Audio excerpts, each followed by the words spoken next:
हाँ तो भाइयों एवं बहनों, आज से कुछ वर्ष पहले IIT JEE 2003 ने एक बढ़िया सवाल पूछा था, करते हैं। IIT JEE 2003 प्रस्तुत है सवाल। The coefficient of t to the power 24 in 1 plus t square का power 12 into 1 plus T square है। 1 plus T to the power 12 into 1 plus T to the power 24 as क्या? 1 प्लस टी स्क्वायर का whole power 12, 1 plus T का power 12 into 1 plus T to the power 24 के अंदर में coefficient है T to the power 24 का क्या है कॉफिशिएंट, ये पता करना है। सही है? कॉफिशिएंट क्या है? ये बात क्या करना है? पता। 12c6 प्लस 3 ऑप्शन ए किसका है भाई? ले जाओ। 12c6 plus 1 option C 12c6 और ऑप्शन डी 12c6 प्लस 2। खोल दें इसको, इन दोनों को खोलें, इन दोनों को खोलेंगे कितना टर्म मिलेगा? 1 प्लस टी स्क्वायर का पावर 12 और इसको खोलो 1 प्लस टी का पावर 12 36। ठीक है ना? ठीक है, सही है। और अगला क्या मिलेगा? टी का पावर 12 प्लस टी का पावर 24 है। अच्छा देखो, ये 4 टर्म खोलेंगे, दिस इंटू दिस है या ना। अगला दिस इंटू दिस यहाँ लिख दिया, दिस इंटू दिस यहाँ लिख दिया, दिस इंटू दिस यहाँ लिख दिया। हाँ कर लो बस। देखो कितना का कोफिशिएंट चाहिए? पहला term 1 plus T square into 1 plus 1 plus T square का पावर 12 इंटू टी का पावर 36। इसमें तो 24 का कोफिशिएंट ढूंढना भी मत, ये तो 36 से शुरू ही होने वाला है। ठीक है ना? प्लस टी का पावर 12 गुना 1 प्लस टी स्क्वायर का पावर 12। हाँ कर लो, इसमें 24 का कोफिशिएंट ढूंढा जा सकता है। क्या कहते हो?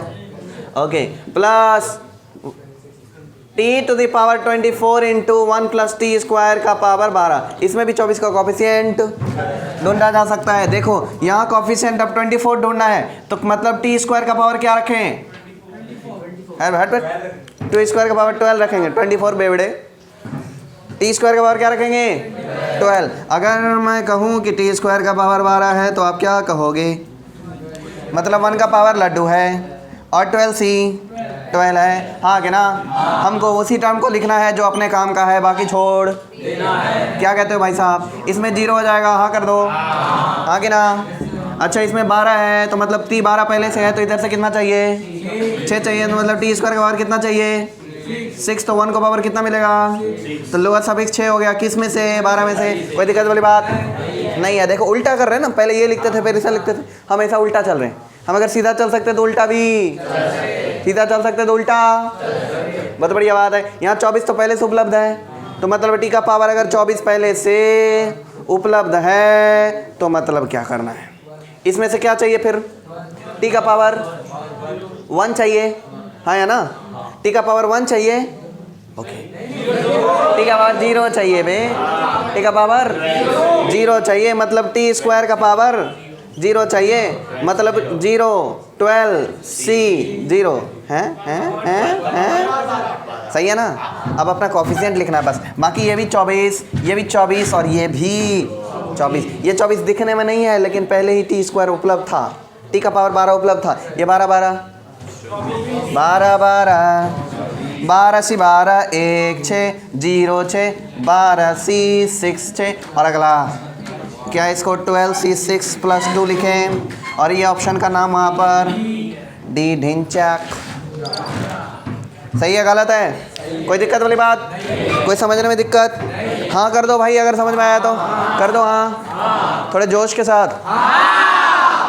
क्वेश्चन है coefficient of x to the power 11 in 1 plus X square का power 4 into 1 plus X cube का पावर 7। ऑप्शन है, अरे बाबा अभी और है, इंटू 1 प्लस एक्स 4 का पावर 12। ठीक है ना। इसमें आपको अपनी एक योजना लगाना पड़ेगा, अपना काम निकालने से मतलब रखना पड़ेगा। मतलब आप उन्हीं टर्म्स को कंसीडर कीजिए जिसमें अपना काम हो सके। क्या कहते हो? इसमें बुद्धि बल लगाना पड़ेगा। 10 से 51, 11 से 6, 11 से 13, 11 से 20। 4 ऑप्शन थे वहाँ पर। 1051, 1106, 1113, 1120। इसके अंदर जो एक्स स्क्वायर का कोफिशिएंट बनेगा वो क्या क्या बनेगा? 0 बन सकता है, 2, 4, 6, 8, इतने बन सकते हैं। बस इसको क्या कर देना, बस इसके अंदर जो कोफिशिएंट बनेगा वो क्या बनेगा? 0, 3, 6, 9, 12, 15। अब इसकी ज़रूरत नहीं है। 12 से अधिक, 9 से ज़्यादा काम का नहीं है, 12 काम का नहीं है। ओके, जो काम का है वही लिखेंगे। आपको बोले थे हमने सूत्र के नाम पर कि अपने काम से काम रखो। इस क्वेश्चन में काम आएगा 0, 4, 8। बस 12 जो होगा वो काम का नहीं होगा। तो देखो काम की बात ऑफ काम की बात, ये पहले लेवल पे हमने क्या कर दिए, निकाले। पहले लेवल पे हमने पृथक किए, मतलब इसको सेलेक्ट किए। अब इसमें से अपने को 11 बनाना है। ऑप्शन सी आ गया। अब पट से आ रहा है भाई, डी गलत है। डी तो होगा लेकिन सही नहीं है।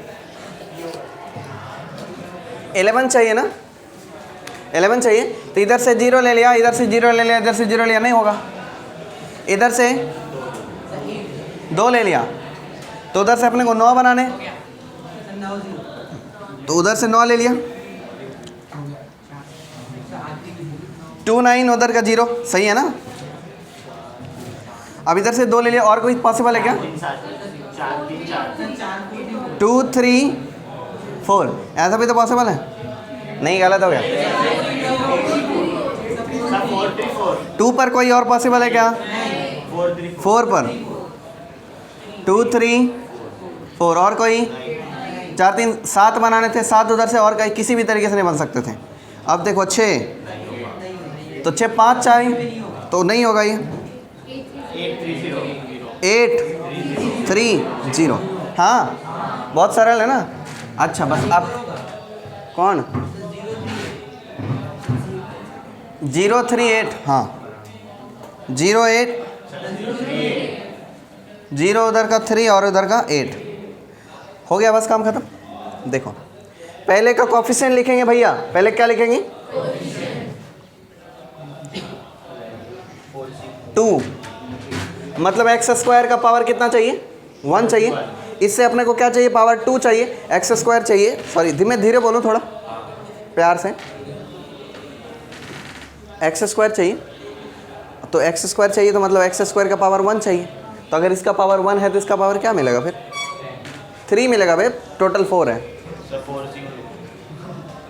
क्या हो जाएगा ये? 4C1। इसका कोफिशिएंट हो जाएगा 4C1 इंटू यहाँ 9 चाहिए, मतलब इसका क्या रखना पड़ेगा? 3 रखना पड़ेगा। तो 7C3 इंटू, और यहाँ से 0 चाहिए, मतलब इसका पावर 0 रखना पड़ेगा। तो 12C0। समझ में आया? ओके। प्लस 4, क्या करना? 4 चाहिए इसका। तो 4 मतलब एक्स स्क्वायर का पावर 2 करना पड़ेगा, तब जाके 4 होगा। तो अगर एक्स स्क्वायर का पावर 2 करेंगे तो क्या लिखेंगे? 4C2 इंटू एक्स स्क्वायर का पावर 2 इंटू 1 का पावर वॉटेवर। सिर्फ बाइनोमियल कोफिशिएंट देखना अपने को, बाकी चीज़ देखना नहीं है। इंटू दूसरे में से क्या चाहिए? 3 चाहिए। तो अगर 3 चाहिए तो एक्स क्यूब तो पहले से है, क्या रखना पड़ेगा? इसका पावर 1 रखना पड़ेगा। बोला करो 1, तो क्या मिलेगा? 7C1 इंटू 4 चाहिए तो x4 का क्या रखना पड़ेगा? 1, 12C1। ओके, नाउ इसमें 8 चाहिए मतलब एक्स स्क्वायर का क्या पावर? 4 पावर चाहिए। तो 4 इंटू, इसमें से 3 चाहिए, इसमें से 3 चाहिए, इसका मतलब इसका पावर 1 चाहिए, 7c 1 इंटू, अब 0 चाहिए, 0 0 0 12c 0, सही है सर। उसके बाद देखो इसमें 0 तो बोल दो 4c 0, सीधा सीधा। इसमें 3 7c 1 इंटू 12c 2, देखो सबका सम निकालते हैं। 4c 1 कितना होता है 4, 7c 3 7 गुना 6 गुना 5 बटा 6 35 होता है, 35 और गुना 4 140 140, सही है। 4c 2 कितना होता है 4 से 12 6 होता है, ये 6 7 42 गुना 12 420 और उसमें 84 जोड़ोगे कितना मिलेगा 504 504, ओके। 4c 4 1 7c 1 7 12c 0 1 7 7 0 0 7 लिखूँगा और इसको 1 और ये 7 और ये 12c 2 12 इंटू 11 बाई 2 66 66 इंटू 7 बस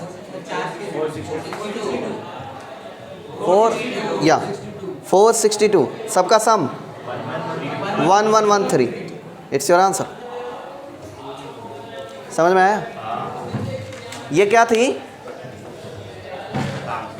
ये था फर्स्ट लेवल का सिलेक्शन जो अपने काम में आ सकता है। दूसरे लेवल में जो काम बिल्कुल डिट्टो काम की बात थी, ठीक है ना, ये हमने सबका कोफिशिएंट का ऑडिशन लिए जिसमें से ये सब आए, इसमें से इसके आए एलिजिबल, इसके ये सब एलिजिबल थे और इसके ये सब एलिजिबल थे, और भी बहुत सारे हो सकते हैं लेकिन वो एलिजिबल नहीं थे। 8 के बराबर 8 से ज़्यादा पावर 12 होता है इसका, तो अगर इसका पावर 16 होगा 0 8 0 4 8 तो अगला 12 होगा, तो अगर 12 हो जाए तो 11 का कोफिशिएंट तो पॉसिबल नहीं, फिर तो दूसरे से -1 लेना पड़ेगा, तो -1 तो कोफिशिएंट होगा नहीं, तो 11 से बड़ा कोई भी टर्म हमने लेंगे ही नहीं। समझ में आया कुछ? नहीं पाया क्या? एक बार और समझाओ इसको। नहीं?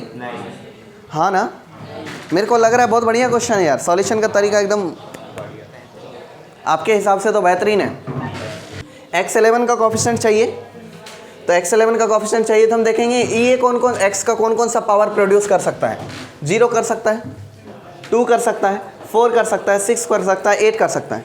इसके सारे पावर्स को एक साथ कलेक्ट कर लिया, ठीक है ना। अब क्या ये कौन कौन सा पावर प्रोड्यूस कर सकता है? 0 कर सकता है, 3 कर सकता है, अगर इसका पावर 2 हो तो 6 हो जाएगा, अगर इसका पावर 3 हुआ तो 9 हो जाएगा। ये टोटल ये फिर 12 भी कर सकता है, लेकिन 12 काम का नहीं है, अपने को 11 तक ही चाहिए, 12 काम का नहीं है। Coefficient of x to the power 11 चाहिए था, हाँ ना, तो 12 काम का नहीं, तो उसको क्या करेंगे पहले डिलीट कर देंगे, जा भाई काम की ज़रूरत नहीं है, तो ज़रूरत का नहीं है। अगला क्या, ये देखेंगे कौन कौन सा पावर प्रोड्यूस कर सकता है। 0 कर सकता है, 4 कर सकता है, 8 कर सकता है, 12 कर सकता है, 16 कर सकता है, 20 कर सकता है, अप टू 48 तक कर सकता है ये, लेकिन 11 के बड़ा कोई भी पावर अपने काम का नहीं है। हम 11 से छोटा वाला पावर लिख लेंगे। अब अपने को देखना है कि इसमें से कौन सा पावर ले लें और इसमें से कौन सा पावर ले लें और इसमें से कौन सा पावर ले लें ताकि हमारा 11 मिले। क्या मिले? 11। तो हमने पहले 0 ले लिया, इसका 0 लिया तो बाकी से 11 चाहिए, तो 3 और 8 ले सकते हैं, हाँ ना। 6 4 नहीं ले सकते, 9 0 नहीं ले सकते, 6 8 नहीं ले सकते और दूसरा कुछ नहीं ले सकते, तो 0 3 और 8, 0 3 और 8 यहाँ लिख दिया, सही है। अब देखा इसका 2 लिया, अगर इसका 2 लिया तो इन दोनों से कितना चाहिए? 9 चाहिए, तो 9 तो नहीं होगा, हाँ होगा ना, अगर यही 9 हो जाए और इसका 0 हो जाए आराम से हो जाए, 2 9 0, हाँ ना। अब देखो इसका हमने क्या कर लिया, 4 ले लिए, इसका हमने 4 ले लिया, तो इन दोनों से कितना चाहिए? 7 की रिक्वायरमेंट है, तो 4 और 3 मिल करके 7 बना लेगा, तो 4 3 4 लिख दिया, सही है। अब इसके बाद हमने इसमें से 8 ले लिया, सॉरी 6 लेना था, हाँ 6 लिए थे, 6 लिए थे, अब 5 चाहिए था। 5 इनमें से कोई भी दो नंबर को जोड़ करके नहीं बनेगा, हाँ ना, 5 नहीं बनेगा। अगर 4 यहाँ पे है तो 1 नहीं है, तो 5 नहीं बनेगा, तो उसको नहीं लिखे। अब हमने 8 लिए, तो अब इन दोनों से कितना चाहिए? 3, तो 3 0 ले लिया, तो 8 3 0। समझ में आया मामला? अब ये देखना है अब इसको बनाएंगे कैसे, इस पर कैसे कन्वर्ट करेंगे। हमने देखा कि पहले वाले जो बाइनोमियल था उस बाइनोमियल में से हमें x स्क्वायर का कोफिशिएंट लिखना है। x स्क्वायर का कोफिशिएंट का तात्पर्य है कि इस दूसरे वाले टर्म का पावर 1, दूसरे वाले टर्म का अगर पावर 1 हुआ तो पहले वाले टर्म का पावर 3 हो जाएगा और कोफिशिएंट 12c1 होगा, हाँ या ना, सॉरी 4c1 होगा, तो कोफिशिएंट क्या हुआ? 4c1। अब इसमें से अपने को 9 चाहिए, तो इसका मतलब 3 चाहिए, 3 3 जा 9 होता है ना, तो 7C3 हो जाएगा, हाँ कर लो। और इसमें से 0 चाहिए, तो मतलब इसका पावर 0 चाहिए, तो 12C0 हो जाएगा, हाँ कर लो। इसको सॉल्व किया, 140 हो गया। अब देखना 4 चाहिए, लेकिन टर्म तो x² है, तो इसके x² का पावर 2 करेंगे तो 4 मिल जाएगा। तो अगर 2 किया तो 4C2 हो गया, हाँ या ना। 4C क्या हो गया 2। अब क्या करना है 3, दूसरे में से 3 चाहिए, मतलब सेकेंड टर्म में से क्या चाहिए, सेकेंड टर्म में से 1 चाहिए, हाँ या ना। ओके, तीसरे में से क्या करना है 4 चाहिए, तो मतलब इसके सेकेंड टर्म में से 1 चाहिए, तो ये 7C1 और ये 12C1, सही है। इस तरीके से बाकी के 2 और को किए। तरीका समझ में आया ना, आंसर से क्या लेना देना, तरीका सीखेंगे तो आंसर तो आएगा ही। एक को सॉल्व किया 140, दूसरे को 504, तीसरे को 007, 462, टोटल मिला के 1113, ये है आंसर। समझ में आया। और किसी को कोई ऑब्जेक्शन है? अब कोई परम्यूटेशन कॉम्बिनेशन नहीं लगाया हूँ मैंने, बुद्धि लगाया हूँ। क्या लगाया हूँ? बुद्धि। मुझे पता चला कि जब इसके सारे, इसके कितने टर्म खोलेंगे 5, और इसके 8, और इसके 13, क्या खोलेंगे 13, तो 13 गुना 8 गुना 5, ये जितने भी होंगे 13 इंटू 8 इंटू 5, सपोज 200 आया या x आया, ठीक है ना, सपोज कर रहे 200, सही मत मान लेना। तो उन 200 टर्म्स में से 200 टर्म्स को लिख दिया, और उसमें से ये देखना है कि x11 का कोफिशिएंट कहाँ पे होगा, किस किस में, सॉरी x⁻11 किस किस में मिल सकता है। एक ऐसा मिल सकता है x⁻11 मिल गया, हाँ या ना। दूसरा ऐसा भी तो मिल सकता है, तो वो दोनों जोड़ेगा ना। एक ऐसा, जब x⁻11 कॉमन लोगे तो क्या मिलेगा, पहला कोफिशिएंट ये वाला, हाँ या ना, दूसरा कोफिशिएंट ये वाला, इसमें भी तो x⁻11 है, हाँ कि ना। तीसरा कोफिशिएंट ये वाला, इसमें भी x⁻11 है। चौथा कोफिशिएंट ये वाला, इसमें भी x⁻11 है। तो x⁻11 कॉमन ले लो तो this plus this plus this plus this होगा, इसीलिए हमने सम किए। बात समझ में आया? इसीलिए हमने जोड़े हैं कि नहीं आया। सब में x⁻11 कॉमन है ना, ये सब किसका कोफिशिएंट है, x⁻11 का। तो टोटल सम कितना हो जाएगा, सॉरी टोटल क्या हो जाएगा x⁻11 का coefficient, this plus this plus this plus this. Clear है mister Karanja? Done. The coefficient of this question is from JEE Advanced 2013. The coefficient of 3 conjugative terms, the coefficient of 3 conjugative terms of 1 plus x whole power n plus 5, of 1 plus x whole power, of 1 plus x whole power n plus 5 are in the ratio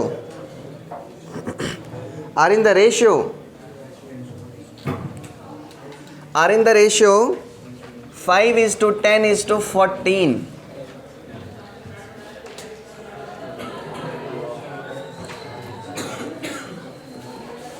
Then n is equal to JEE Advanced 13. Question पे आए, देखो भाई साहब, 3 conjugative term क्या है, किस ratio में है? मैं बनाऊं कि नहीं बनाऊं? 13। कोफिशिएंट ऑफ 3 कंजुगेटिव टर्म्स कर दो, NCR -1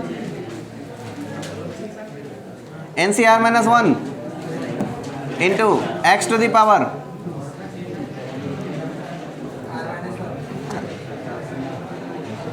R-1 divided by n plus 5CR into x⁻r is equal to क्या, 5/10, 1/2 ना भाई, 1/2। ये पहला इक्वेशन हो गया कोफिशिएंट। अरे तो फिर तो इसको तो जाना ही दो यार। और ये क्या होता है, हाँ तो उल्टा कर देंगे ना, r/n + 5 मतलब n - r+1, सही है ना, सही है ना, उल्टा कर देंगे तो ये हो जाएगा 1/2। Okay, 2r is equal to क्या मिला, n + 6 - r, सही है। 3r is equal to n plus 6, मतलब 3r minus 6 is equal to n। Okay, और दूसरा इक्वेशन कैसा आएगा?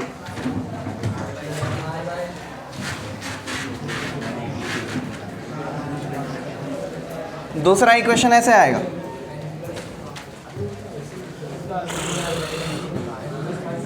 इन दोनों का यूज़ करें, इन दोनों का यूज़ करें, मतलब ये इसका n plus 5cr divided by n plus 5cr plus 1 is equal to 10/14 is equal to 5/7, और ये क्या हो जाएगा r plus 1 divided by n plus 5 minus r plus 1, ऐसा ही होगा ना, इज इक्वल टू 5/7। ये 7r plus 1 is equal to 7, ये n minus r minus 1 plus 1, ये दोनों गए काम से, तो क्या बचेगा n माइनस r प्लस 5, मतलब 5n minus 5r plus 25, 7r minus 5r 12r, ठीक है ना, is equal to 5n 25 minus 7 plus 18, ठीक है, 5n is equal to 12 minus 18 by 5, 12r minus 18 by r, दोनों को सॉल्व कर दिए तो क्या हो गया, इज इक्वल टू ऐसा है 3r माइनस 6, n और n दोनों बराबर ही होंगे ना, तो 12r minus 18 is equal to 5 तिया 15, r माइनस 6 पंचे 30, सही है sir, minus 3r minus 30 plus 18 minus 12, सही है ना, r की वैल्यू 4 आ गई, तो n की वैल्यू कितनी आ जाएगी, 4 तिया 12 माइनस 6, n की वैल्यू 6 आ गई। हमको r की ज़रूरत नहीं थी, पूछा गया था n, आंसर क्या देंगे, n इज इक्वल टू 6, ये हमारा क्या हो गया आंसर। कोई दिक्कत इसमें नहीं है ना, आगे बढ़ें।